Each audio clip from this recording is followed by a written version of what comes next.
સમાચાર જામનગરથી, જેમાં પેટા ચૂંટણીમાં કોંગ્રેસના ઉમેદવાર ઉપર મંથન થઈ રહ્યું છે। કોંગ્રેસ જયંતિ સભાયાને અહીંયા ટિકિટ આપી શકે છે। ભાજપના રાઘવજી પટેલ સામે અહીંયા તેમને મેદાને ઉતારી શકે છે।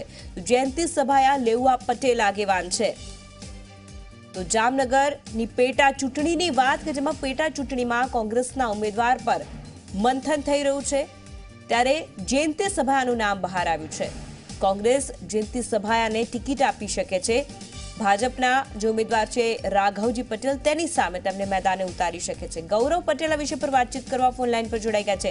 જી ગૌરવ, જામનગરમાં પેટા ચૂંટણીમાં હવે કોંગ્રેસ તરફથી જયંતિ સભાયાનું નામ બહાર આવ્યું છે, શું વિગતો? જી વાત કરીએ તો જામનગર બાઇક કરીને કોંગ્રેસના ધારાસભ્ય ભારતીય જનતા પાર્ટી પરથી તેમને ફરી એકવાર કેસરીઓ ધારણ કરતા પાર્ટીએ રાઘવજી પટેલ કે જેઓ ભાજપમાં હતા, ત્યારબાદ કોંગ્રેસમાં ફરી એકવાર ભાજપમાં જોડાયા હતા। રાજ્યસભાની ચૂંટણી વખતે